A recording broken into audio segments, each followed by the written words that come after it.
Bonjour à tous, on se retrouve aujourd'hui pour la présentation d'une petite caméra ou plutôt d'une marque qui est en train de rentrer petit à petit dans le monde du FPV. On voit beaucoup de photos de cette cam sur les réseaux, donc je voulais vous la montrer également. Je vais pas vous faire une review hyper technique avec toutes les specs de cette caméra, etc. Tout simplement parce que je suis pas assez calé là-dessus pour vous parler de tout ce qui est résolution, taux de rafraîchissement, etc. Par contre, il y a pas mal de reviews sur le net où ils en parlent.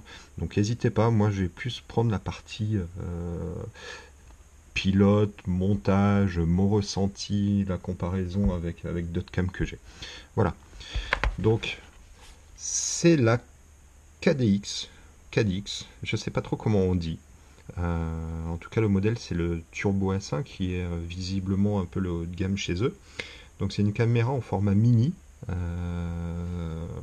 C'est un parfait carré de 22 mm sur 22, qui est l'équivalent de ce qu'on peut trouver chez Runcam ou Foxeer avec leur mini. Donc un format entre la micro et la caméra, on va dire, plus traditionnelle.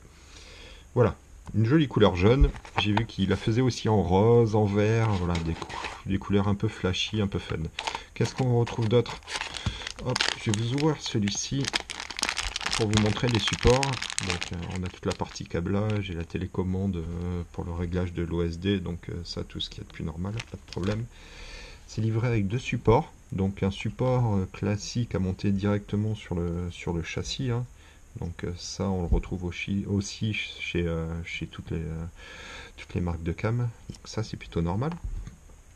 Vous avez ce support aussi qui est là. Alors j'ai hésité un petit peu, pour moi à première vue c'était un élargisseur pour pouvoir tout simplement faire rentrer ça dans les frames qui sont conçus pour des caméras classiques.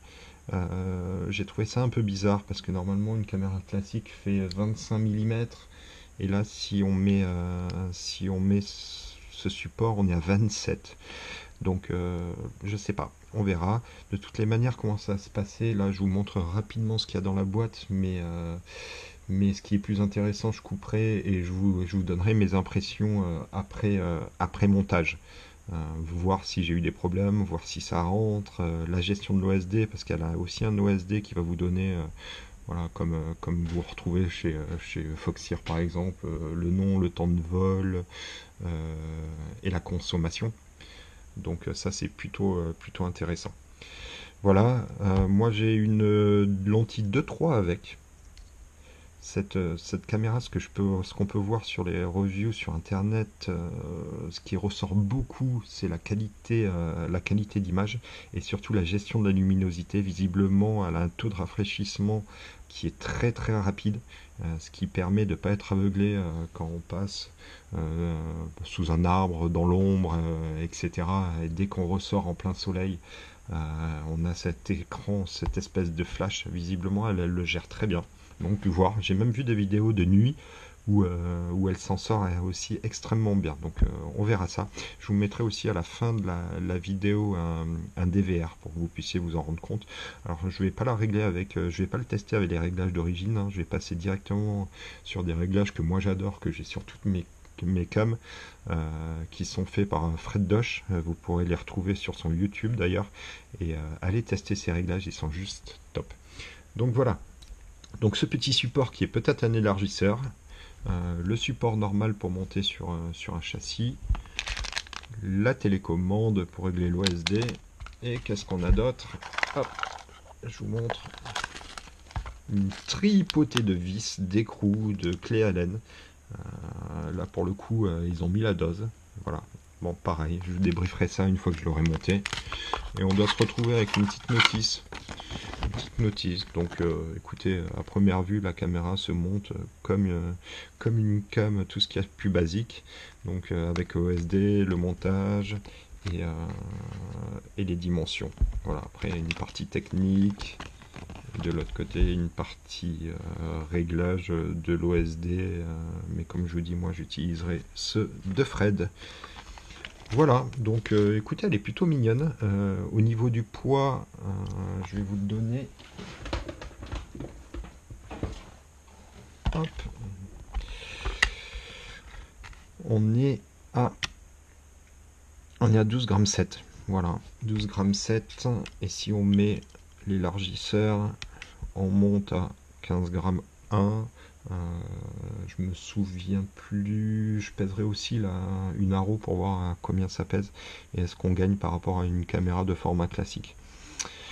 Voilà, donc on se retrouve tout à l'heure. Je vous donne mes impressions sur mon montage et puis après à la fin des VR. Allez, à tout à l'heure. Allez, ça y est, je suis de retour. La caméra est montée.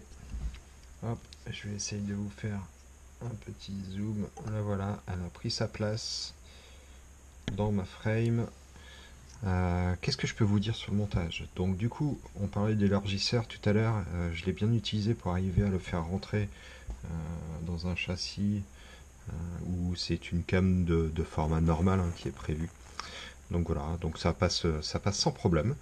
Bon, le montage est tout à fait basique, hein, rien de particulier. Une petite remarque quand même. Moi, j'utilise normalement une alimentation de VTX pour alimenter ma cam, c'est-à-dire du 5 volts. Mais là, le VBAT, contrairement à une Foxeer par exemple, le VBAT n'est pas séparé. C'est-à-dire que la tension que vous verrez dans votre OSD sera la tension avec laquelle est alimentée la caméra. Donc si vous utilisez la sortie 5 volts d'un VTX, ben, la cam va vous montrer du 5 volts. Et pas votre 4S ou votre 3S ou votre 5S. Donc ça, c'est pas terrible en fin de compte. Ils ont vraiment pas mis de VBAT séparé. Et ça, c'est vraiment pas pratique. Donc du coup, j'ai dû changer mon montage. J'ai même du coup changé aussi mon VTX. Ce qui peut expliquer aussi les lignes blanches que vous voyez sur le DVR qui est en train de passer. Ça n'a rien à voir avec la cam. Mais voilà. Il faudra que je revoie mon montage. Donc alimentation obligatoire de cette cam en 4S, enfin sur votre lipo, sinon vous n'aurez pas la bonne tension dans l'OSD. Donc j'espère qu'ils changeront ça pour le futur parce que c'est juste pas pratique. Voilà, bah écoutez, il y a mon petit DVR qui passe, la caméra est en réglage stock contrairement à ce que je vous avais dit tout à l'heure. J'ai pas pu mettre les réglages que j'utilise d'habitude parce que bah, l'OSD pour changer les valeurs c'est pas pareil, l'échelle des valeurs est pas pareil donc voilà. Donc c'est les réglages stock, donc vous voyez mon DVR avec les réglages de la cam et ça passe plutôt bien. J'ai enregistré un jour où c'était vraiment pas terrible. Nuage, peu de luminosité, c'est un peu bizarre. Donc vous voyez, elle s'en sort vraiment pas mal. L'image est vraiment clean. Voilà, bah écoutez, je vous laisse et je vous dis peut-être à bientôt pour d'autres matos. Bye.